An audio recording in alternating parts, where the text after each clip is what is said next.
Welcome back to Chez Garbage, my friend. You've come at a very exciting time because we just acquired venture capital funding, baby! The meeting did get a little dicey there for a sec when they started asking questions like, how could this asinine idea possibly make any money? What do you need 5 meat freezers for if everything you serve is rotten? And people literally can't eat trash anime. It's not food, they would die. But after I showed them our global human involuntary concierge service network, Mr. Teal's eyes lit right up. Like literally, they were glowing. Then he started chanting in, I don't know, Spanish or something. A goat exploded, and this massive pile of money just emerged out of a circle of flames on the floor. Don't worry though, you have my word that we will not use a single yen of that newly acquired capital to improve our service or ingredient selection even a little bit. And you can rest assured we haven't let all of this incredible success stop us from getting another sponsor. This is the hottest trash of fall 2025, brought to you by Honkai Star Rail, which is currently in the midst of a massive crossover event with one of Chez Garbage's main suppliers, Crunchyroll. From now till January 27th, the world's largest anime platform is teaming up with the galaxy's most epic free anime RPG to unlock exclusive rewards in both. All you gotta do is link your accounts to get a free 14-day trial of Crunchyroll's Mega Fan plan, which you can then use to complete various weekly missions, like watching Honkai Star Rail trailers and the gorgeous new Chimeric Park anime short on Crunchyroll's event page to earn a whole mess of in-game rewards. One of those trailers will introduce you to Cyrene, the new character at the heart of this crossover event, whose aloof personality belies hidden tenderness and mysterious connections with the crew of the Astral Express. And naturally, her Ice-type remembrance abilities will be of great help in the game's snappy yet strategic turn-based combat, which, if this is somehow the first time you're hearing of Honkai Star Rail, is a ton of fun. If you, like me, are a sucker for a good JRPG, this is one of the best both in terms of gameplay and world design. I mean, you got waifus on a train in space, baby!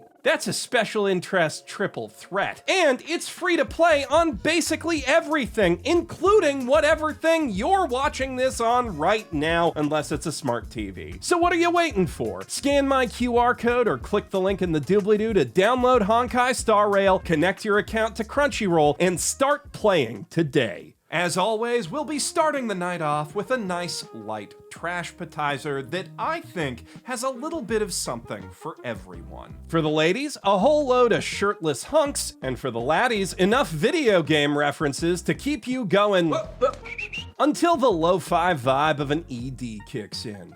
Adapted from a wildly popular Western webtoon of the same name, Let's Play tells the tale of Sam, a fresh-faced indie dev who finds her dreams shattered one day when her favorite YouTuber, Martial Law, fantastic handle by the way, plays her game very wrong, very publicly, causing his fans to review bomb it so hard that NotItch.io damn near suspends her account.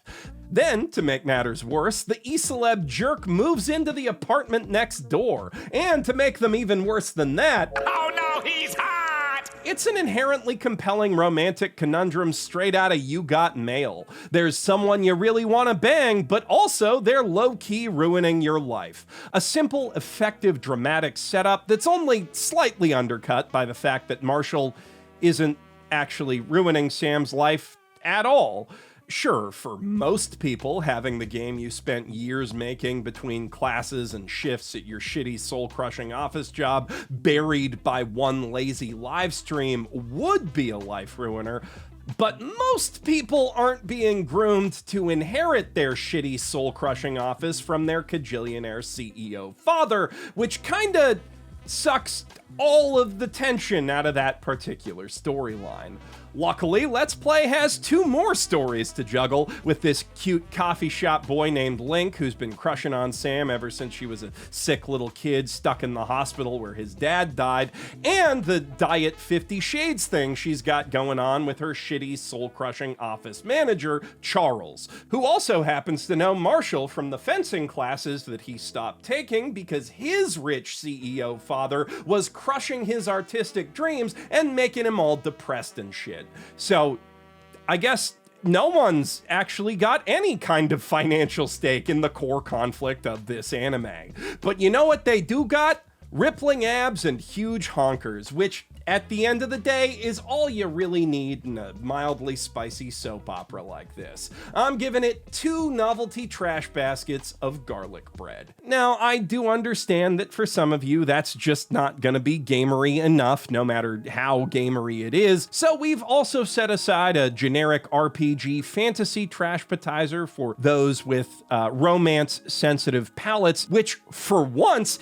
isn't an isekai or one of those f***ing things, but only just barely. Hero Without a Class, Who Even Needs Skills, is about a hero who, get this, doesn't have a class, even though he lives in a job system-based RPG. How embarrassing! Obviously, that puts him at something of a disadvantage next to everyone else who can just download spells and sword skills directly from the goddess like Neo learning Kung Fu, but it doesn't actually stop him from learning Kung Fu. It just means he's got to do it manually, which in turn means he's pretty much the only guy on the entire planet who actually knows how to swing a sword with his own 2 hands, and also the skills he can learn aren't limited by his class, just his own physical abilities, which, if you've ever seen an isekai or one of those f***ing things before, I don't have to tell you are completely off the charts.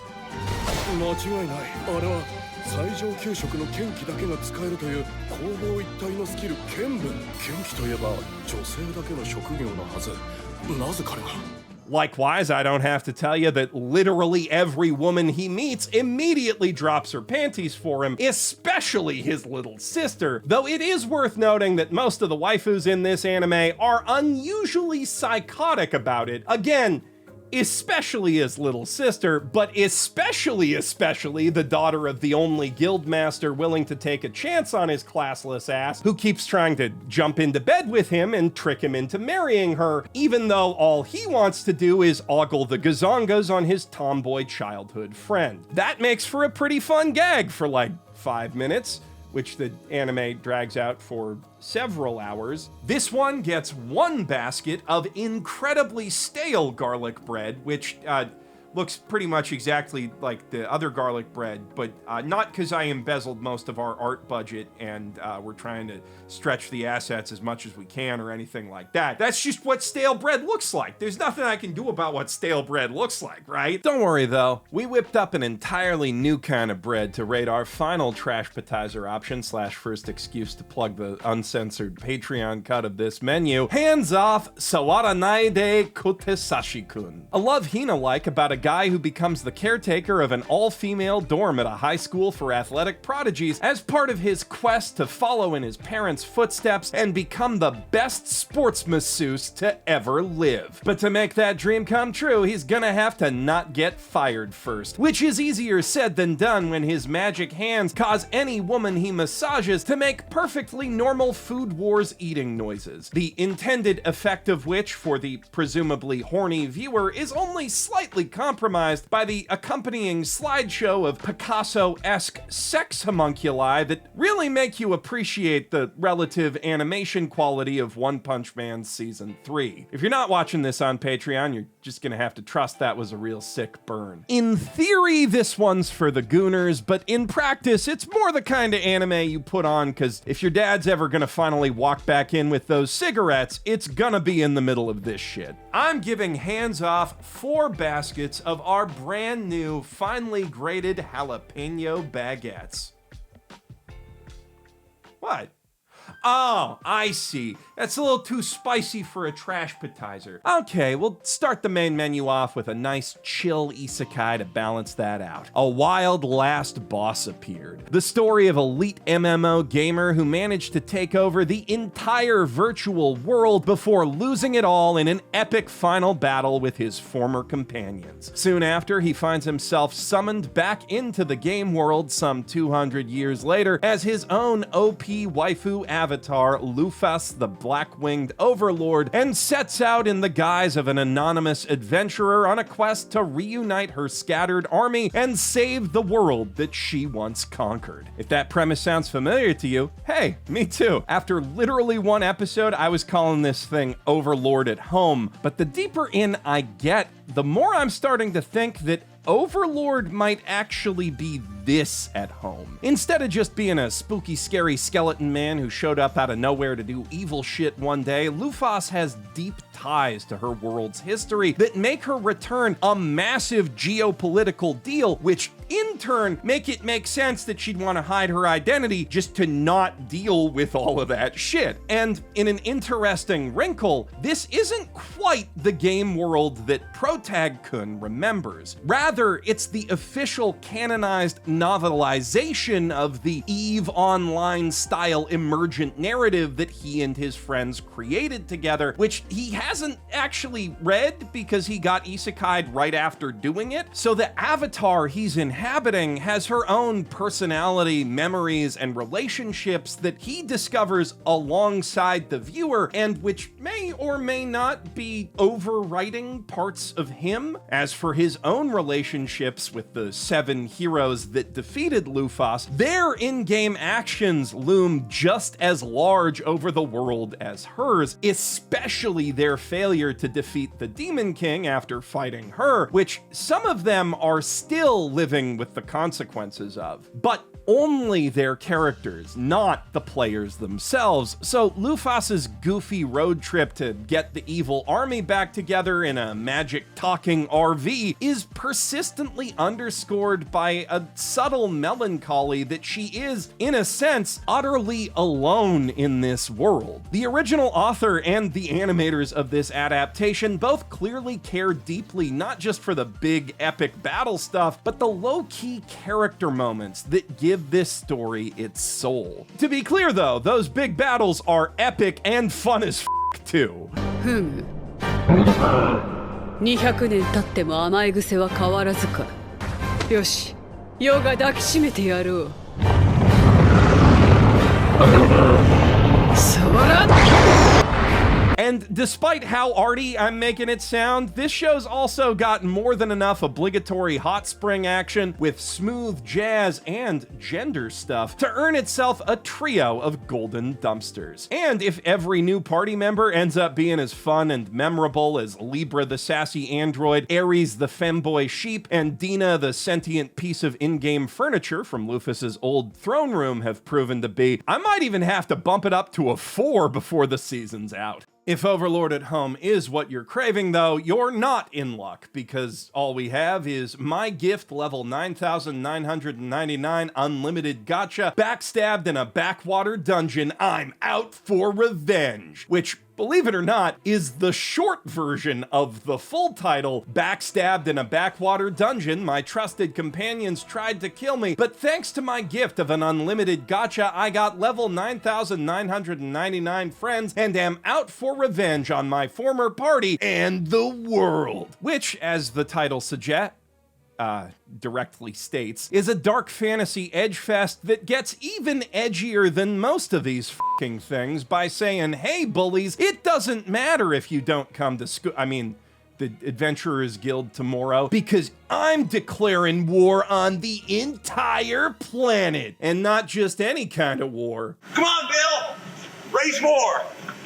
because this Kirito wasn't betrayed by just any kind of party. A whole rainbow coalition of every other fantasy race in the world personally selected Light to be lifted up out of the literal mud and represent all of humankind as their trusted friend and companion for literally 3 minutes of total screen time before they were like, "Psych, loser. We're all super duper reverse racist, actually, and the sexy elf was only pretending to want to f you because we thought you might have some super OP cheat powers that she could inherit from your sperm, but you don't, so now we're gonna Skyrim reference you and laugh at you while you die, then go kill everyone you've ever known and loved just for shits and giggles." But before they can finish the job, he triggers a teleport trap that sends him to the lowest floor of the dungeon, where it turns out, you're never gonna believe this, he does have a super OP cheat power, actually. It's just that the rates for his infinite gotcha skill are determined by how dense the magic around him is. So while he was pulling literal garbage on the surface, down in the dungeon depths, he's basically guaranteed rare drops from every roll. And as the name of the skill suggests, he gets infinity rolls. So cue up a time skip where he just sits there mashing 10 pulls for several years until he's summoned a whole Walmart Nazarix worth of OP warrior ladies who want to f him, sexy battle maids who want to f him, an entire town of civilians who want to f him, and also it kind of seems like the warrior dudes he's summoned want to f him too. But instead of doing any f***ing, Light's gonna make them pay. Make them all pay. Starting with the Wolfman Garu, who gets reintroduced with honestly one of the best background character lines in any anime I've ever seen. But no matter how cool his groupies may think he is, this is brain dead aura farming highest power level wins slop, and Light's power level is literally... It's over 9,000! So...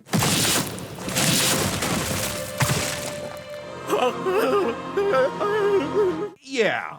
After that, while his servants are busy plotting his next revenge, Light-sama decides to go kill time doing the whole Overlord pretend adventurer thing under the clever alias of Dark-sama, and inevitably gets caught up in all the expected edgy fantasy anime bullshit, from befriending hopeless woobies who remind him of his past self with just the biggest death flags you've ever seen flying over their heads. There's some magic serial killers, elf rapists, the whole shebang. I guess it does slightly mix things up by having an elf do the raping, but that's the closest thing to a narrative innovation you're gonna find in this entire anime. Unlimited Gacha is the perfect anime for anyone out there who thought Shield Heroes villains were too complex and likable, and I'm giving it a nasty-ass biohazard bin full of Dungeons and Grand Dragons game books. But while that is very clearly the season's most morally reprehensible anime, it somehow doesn't have fall's worst title. In fact, A Gatherer's Adventure in Isekai might just be the worst localized anime title of all time. Like, okay, sure, Isekai's technically in the Oxford Dictionary now, but you can't just fucking do that, man. It's not a one-to-one loan word you can just hot swap with another world to save a few characters. In English, Isekai only describes the genre that it's the name of. So that's like calling a movie The Sound of Musical, or Once Upon a Time in Western, or Requiem for a hack piece of shit Satoshi Kon knockoff. Sorry if I'm harping on about this grammatical atrocity too much, but it's kind of the only interesting thing to say about this trough of slop. Protag Kun's cheat power is literally just survival crafting game icon spam that helps him find rare ingredients slightly faster, which, as someone who enjoys fantasy stories with memorably lore-rich, contextually relevant loot and video games with actual game design in them, just sounds like purgatory to me. I guess they do kind of shake things up by giving the Kirito this little pet baby dragon thing, but it might just be the most industry plant-ass mascot I have ever seen in an anime. And okay, I know technically every anime mascot's an industry plant, but just look at this fucking thing.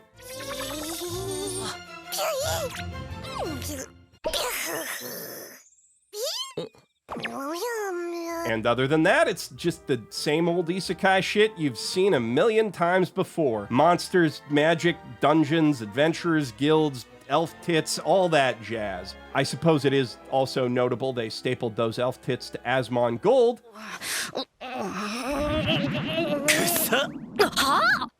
エルフってペパーミントの香りのする春のそよ風をイメージし堆肥みたいな匂い But that's the last joke I have written in my notes because I got bored and checked out before I even found out if she takes a bath or not. I would give this one a trash can full of growing grass and drying paint, but frankly, that's still way too interesting, so we'll have to settle for a pile of dirt and some bare planks.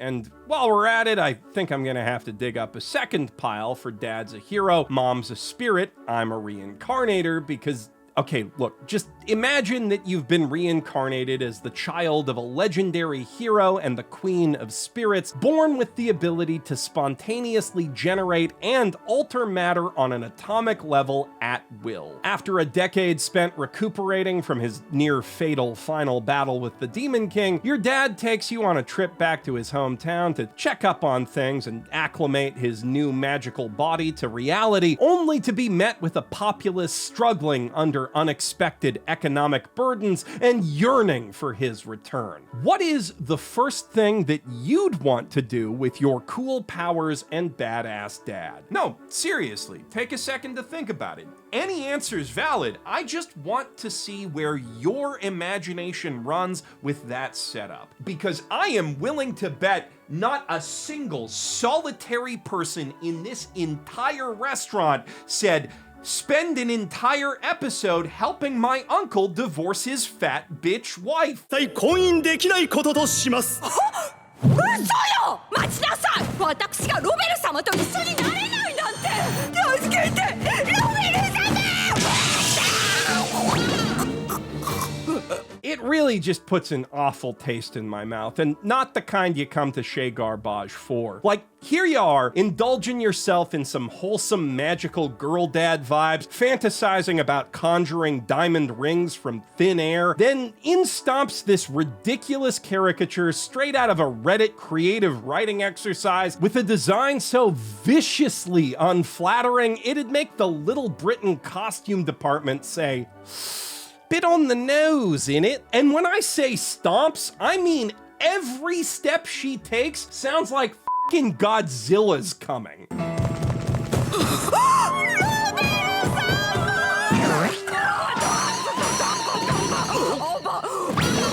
Now, to be clear, I've got nothing against fantasy stories focused on political marriages and delicate affairs of state. I love that sort of thing. But to keep that sort of thing from putting most people to sleep, you really need complex, nuanced characters capable of unpredictable social maneuvering, not a D-grade political cartoon of Marie Antoinette and a crown prince so wicked you can literally see the evil radiating off him. So, yeah, I'm giving this one the same rating as the last one, except this time the planks are rotten and full of termites, and the dirt pile is poop. It's full of poop. Now, if you are in the market for a smartly written fantasy anime about the delicate intricacies of nobility and statecraft, you definitely came to the wrong restaurant, bud. But you're still in luck, because May I Ask for One Final Thing needs to put a whole lot of work into crafting tense, multifaceted political dilemmas to make it as funny as possible when Scarlett L. Van Dimian ignores all that and elegantly beats the ever-loving out of anyone remotely responsible. Righteousness is on my side. I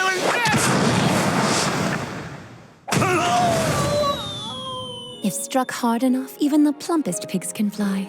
Don't you see, Prince Julius? Violence is the answer to the very trickiest of pickles. Perhaps it will become a common proverb one day. Through a brilliantly conceived plot that I'm loath to spoil, this anime delivers a clever deconstruction of not just the villainess genre, but the entire isekai-adjacent escapist fantasy anime space, sharply critiquing the narcissistic conceit of treating an entire world as your own personal playground. But it doesn't let that stop it from having a ton of its own self-indulgent anime fun surrounding its heroine with a whole reverse harem's worth of uniquely punchable fantasy fuckboys, plus one very good dog, and absolutely reveling in bloody and brutal enough action to satisfy any isekai bro who'd normally never look twice at something with ball gowns this frilly. Using her god-granted powers to warp time itself, plus her own hard-earned rock-hard muscles, Scarlet approaches even the thorniest of diplomatic problems with the same delightfully simple solution. Putting your peers down to raise your own station. That's a paddlin'.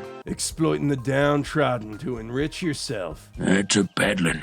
Manipulating religion to control people. That's a paddlin'. Participating in the slave trade. Oh, you better believe that's a paddlin'. And unlike Jasper, it never gets old. May I ask for one final thing? Gets 4 thrift store racks of secondhand prom dresses blazing with raw aura. Thanks to the villainess boom, ladies have been making great strides lately in reclaiming the isekai space, which, as we all know, used to be their near-exclusive domain, dating back to the days of retro mecha isekai like Escaflowne and Rayearth, to the literary classics Oz and Wonderland, and all the way back to the OG yaoi isekai, the Epic of Gilgamesh. But one area where villainess anime still trail their male contemporaries is in the realm of cringy self-insert fanfic bullshit, which Kiritos have had on lock for decades now. To challenge their dominance in that particular arena, we'd need a villainess isekai with not just zero, but negative shame. A story bold enough to place its heroine not just in any old generic video game fantasy setting, but a world purpose-built to fulfill her own very specific wishes in the Terabad self-insert Mary Sue fantasy adventure she started writing about herself when she was 12. And that anime is called The Dark History of the Reincarnated Villainess. そしてみんなと魔王を倒す旅に出る。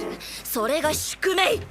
あんた意地張らないでお祭り行ってきなさいよ。勝手に部屋入らないでよ。 Of course, it wouldn't be all that interesting if Konoha Sato just got to step into the very fancy shoes of Konoha Magnolia, smooch a handsome prince a whole bunch, have a whole bunch of other handsome guys swoon all over her, and ultimately save the world with a combination of author knowledge and fabulous secret powers. So instead, she gets reincarnated as Iana Magnolia, the jealous evil sister who got her dumb ass banished and assassinated in the prologue chapter of the original story. And while she does, of course, avert that first death flag, it'd be a pretty short anime otherwise, that still leaves her with 2 pretty big problems. A handsome butler guy who's definitely still gonna assassinate her if her Mary Sue sister is ever hurt or killed, and a Mary Sue sister whose fabulous secret Mary Sue powers haven't actually awakened yet, because she stopped the traumatic event that was supposed to do that for her. Oh, shit! And Miss Sato went through a lot of deeply embarrassing phases writing this story, including a monster fucker phase and an oh yeah, I'd totally let Sephiroth kill me phase. So the entire foreseeable future for that sister is just a massive minefield of increasingly deadly self-reports. Most of which she doesn't even fully remember because she's a grown-ass adult now who hasn't thought about any of this shit for over a decade. However, that minefield is also full of increasingly handsome Bishonen boys and plenty of scenic spots for relaxing tea breaks between dealing with werewolves who are also Raven! That's right! Plus, even if she doesn't get to be the Mary Sue, she is still filthy rich in a world where magic powers exist, so she can't complain too much, and neither can I. I'm giving it 3 flamin' dumpsters full of Mary Sue self-insert fics and uncomfortably specific lore notes on monster anatomy. Speaking of monster f***ing though, if that sort of thing is your bag, baby, then baby, we've got an anime with your name written all over it. With you, our lovely Love Will Make It Through. A tender tale of star-crossed love set in an alternate history urban fantasy Japan that's only just now beginning to relax its centuries-old furry apartheid. Anthropomorphic dog boy Tsunagu Hidaka has studied his fuzzy little tail off in hopes of one day becoming the world's first beast folk doctor. But those plans are immediately derailed on his first day in human school by both the expected anti-furry racism and some totally unexpected new feelings for his sweet and very open-minded classmate Mari Asaka. How open-minded?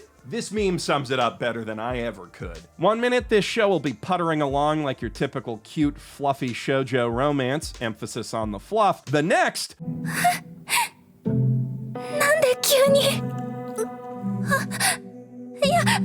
Whoa, hey! You get a vivid reminder that the prequel to this thing was an 18-plus web manga. I mean, I've heard of heavy petting, but this is ridiculous. And also more than a little embarrassing for Tsunagu, who ends up trying to keep Mari at paw's length because there's just something about her smell that makes him unable to stop himself when he gets too big a whiff. Meanwhile, she's just over here thinking, I didn't say stop. To be clear, this show is like 95% just pure doki doki shoujo goodness. Pals hanging out, platonically snuggling the oversized floofballs in their class. But for the freaks out there, you know who you are. That 5% will be everything. With you, Our Love Will Make It Through gets 3 dudes in fursuits on a smoke break next to a completely normal dumpster. Also, just to be even clearer, for a lot of people, the other 95% with the giant floof petting is also gonna be everything. I mean, what animal lover hasn't dreamed of sneaking up to one of the forbidden kitties in the zoo and just burying your face in there to enjoy some bone-rattling XL purrs? Unfortunately, they have laws about that, including several laws of nature that say there's a very good chance you'll end up in the XL litter box the next morning, but that's what we have fantasy fiction for. And now,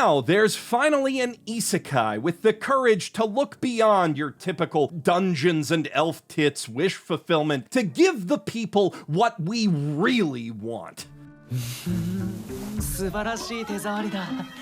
この際はっきり言っとくが、猫が好きっていうのはその場しのぎの方便じゃなくて。With the side of elf tits as a treat.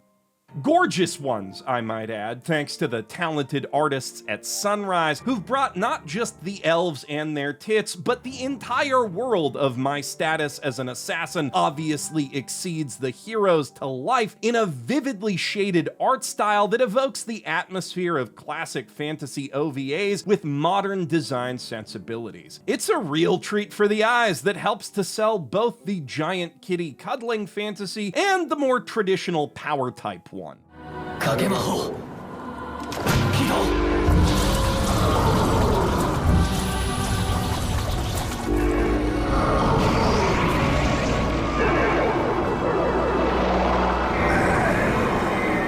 Unfortunately, the early episodes have been rushing a bit to get to those awesome action beats and kitty cuddling moments, especially in episode 4, which, despite featuring that kick-ass sword fight, was an absolute mess of a story. But as of episode 5, it has finally started slowing down to a much more comfortable pace, and I'm willing to forgive a bit of initial awkwardness when an anime gives me so much of the good stuff that most other isekai leave me wanting. Not just the big kitty thing, but also an intelligent, competent supporting cast of kids from Protag's school who don't just exist to make him look cooler and smarter by comparison, and a story that's actually about all of them trying to get back home because Protag's not just some misanthropic loser with nothing else going on. There's actually a fair bit of that going around this season, even in that school shooteriest of fantasy subgenres, those f***ing things. The banished court magician aims to become the strongest, goes through all the typical motions of the underrated hero's journey, stuck in a party overlooking his overpoweredness until they callously cast him aside one day, which ultimately only frees him to be the best Kirito he can be with a much cooler party of waifus. But it deftly swerves the genre's most idiotic tropes, firstly by creating an only slightly contrived reason that his old party would have missed out on his greatness. Archaic prohibitions against commoners using swords and combat spells while fighting in parties with nobility, which, being a spellblade and all, didn't exactly give Alec a lot of chances to shine, even though he still managed to quietly carry the prince's whole party with his non-specialty support magic.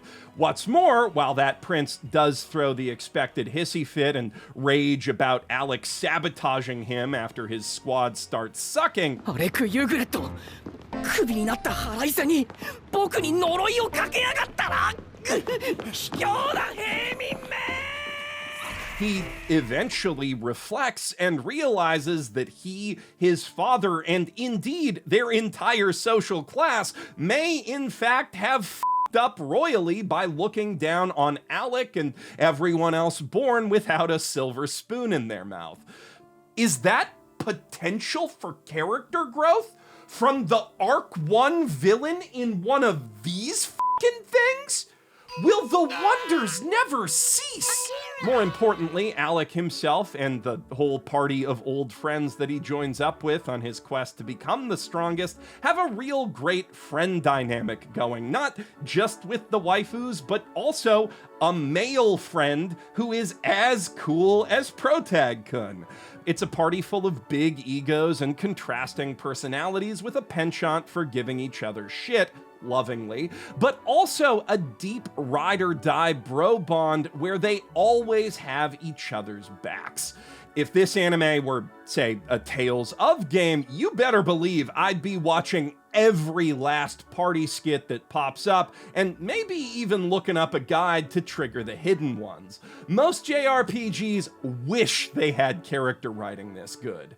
They all have distinctively creative fighting styles too, even though they're all working within the same magic system and class framework, and that goes for people outside the party too, who are also competent and interesting characters. And the fights themselves look really damn good. 二人がかりで行かせてもらうぜ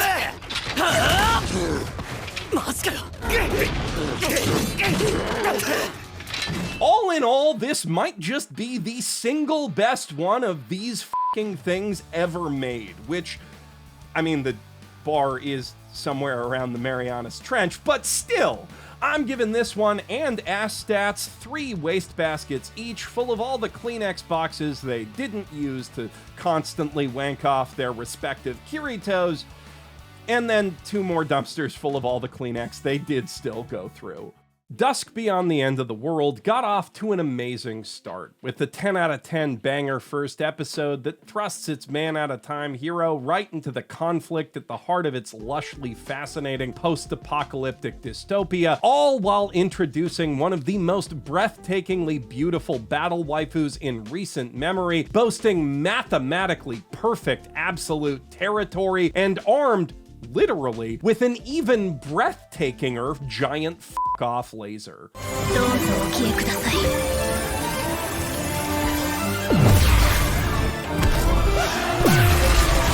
Then episode 2 took us even deeper into the political intricacies of the setting, alongside an even sexier non-battle waifu. We're talking not just Shell Dorado influenced character design here, but specifically the rejected concept art Shell who wore nothing but a poncho. Someone please get the Pixiv artists on this series. Holy shit! All of which sounds like primo Chez garbage ingredients to me, but the problem problem was, the world building and adventure story were so well executed, I was starting to worry the trash FDA might label the whole thing art. Thankfully, PA Works came to my rescue in episode 3 by rescuing that second waifu from episode 2's cliffhanger in a few very rushed minutes so that it could immediately jump into a multi-part storyline about Protag-kun's sexy android companion who looks exactly like his dead fiance, trying to make him jealous by inserting herself into a love triangle that's also a mafia succession dispute between blood-related siblings. You see that, Reiji? You fucking coward. This show isn't even about incest, mostly, and it still had the balls to completely f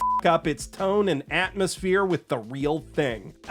Who am I kidding? He's too busy redesigning Kazuya to look exactly like himself so we can finally let him f Chizuru to listen to me. But if anyone out there knows Mr. Miyajima, please pass the message along next time he comes out of his goon cave to hydrate. As for me, I'm gonna show my appreciation for robot waifus battling Tommy gun toting gangsters with Gundam bits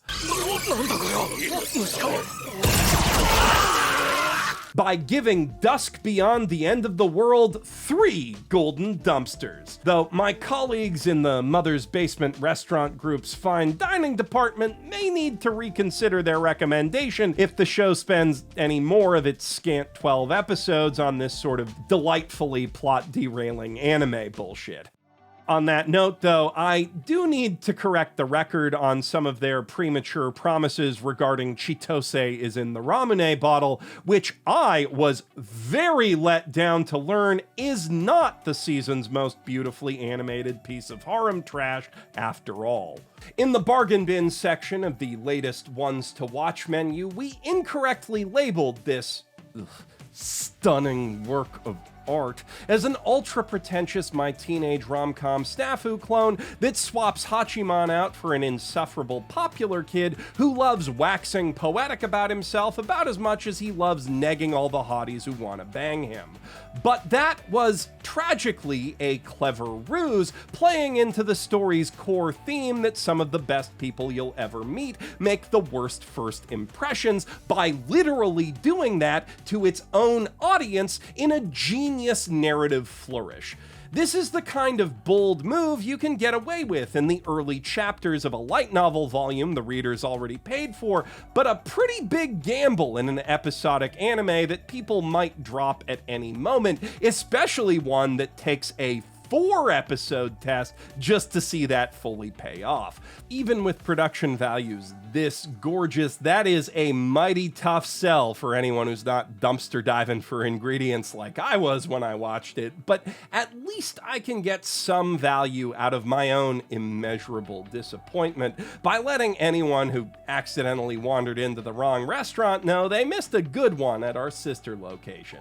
This is a harem anime where it's actually believable that all these beautiful women would want Protag-kun because he's just that hot, nice, and talented, which goes out of its way to subvert the antisocial tendencies of the genre with a large supporting cast of male friends and rivals who are just as well developed as every one of the waifus, where the romantic relationships all have established chemistry from the get-go and actually go places almost immediately. If you're suffering from harem fatigue, a condition I'm conceptually familiar with but will never experience myself, Chitose is in the Ramune bottle is the perfect antidote.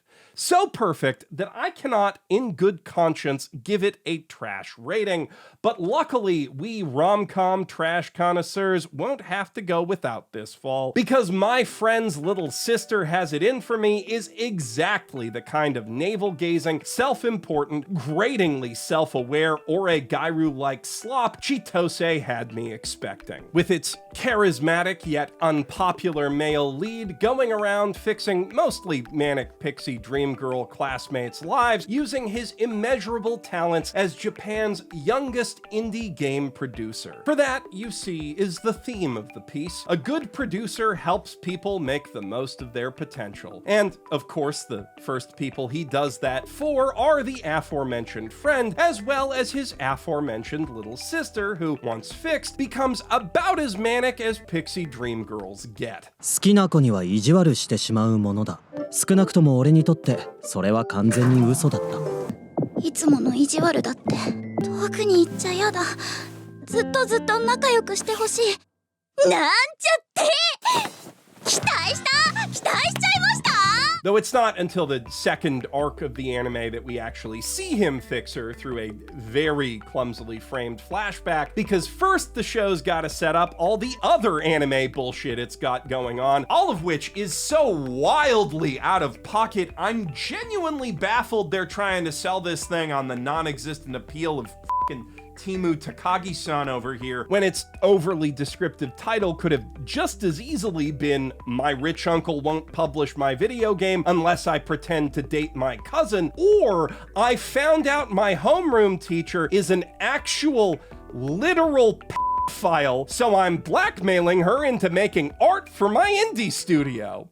ごめんなさい。私15歳以上の男はちょっと。 All of which is to say, this anime has exactly enough, far too much going on to ever go anywhere with any of its rom-com bullshit, thus ensuring that you'll walk away with a big old pair of emotional blue balls to go with your steadily growing sense of terror toward whatever kind of twisted mind could come up with this insanity. At present, the story's building up to a big twist where the Nisekoi cousin's gonna turn out to secretly be the anonymous novelist who's been writing Protag-kun's indie game stories for him, a twist that I was able to predict from literally the first episode with my genius level Who's That Pokemon skills. That said, the story is built around a pretty helpful core theme of you miss every shot you don't take, which is the kind of thing that the kind of people who'd watch this kind of thing probably need to hear, though there have got to be better mouthpieces for that idea than Protag-kun's uncle trying to f*** a waitress half his age while he's out for dinner with his daughter. I did enjoy how he phrased it, though. 好意は口にしなければ伝わらない。ツンデレで思いが伝わるのはアニメだけさ。まあ確かに。 And if you enjoy rom-coms where the characters all act like psychotic aliens and never fucking shut up about how the tropes that are happening to them are just like one of their Japanese animes, this is definitely another thing you can watch instead of going to therapy. My friend's little sister gets 3 flaming dumpsters full of the entire printed out Google Doc that will no doubt be written about this indie studio one day. Now, with our final main course out of the way, it's finally time to wind down with a scrumptious dessert. And this season, we've got a sugary sweet magical girl dish that's just to die for. How do you like baseball now? Isn't it just the best? I'm over the moon. It really has been one hell of a life. An out-of-this-world home run. What? No, this is definitely a magical girl anime. You got teenagers with secret double lives, power of friendship with homoerotic undertones, and crazy monster of the week fights out the wazoo. Gokudo skill, Buddha fist smash. Whoa! I got you, man. What's that? I felt a shock. What the hell? It's my hand that got shattered. You've got to be kidding. Sure, there's also some stuff in there about a centuries-old blood feud between Shinobi and Yakuza, but Ninja vs. Gokudo is definitely a loving homage to Pretty Cure first and foremost.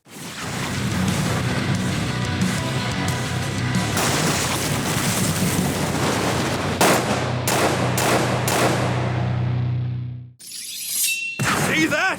That's how you kill a ninja! See? Fun for the whole family. I'm giving it 2 trash baskets of cinnamon rolls. And I'm giving you everything you ate tonight on the house as thanks for celebrating this massive milestone with us. Also, we were kind of running out of organs that you've got 2 of. And my new friends taught me how to make way more money by harvesting your personal data. Anyway, it's time to send you back, so I'll see you next season, and If they ship you to the island by mistake, just tell them you're a customer and you didn't see anything, and they'll send you right on your way. Bye!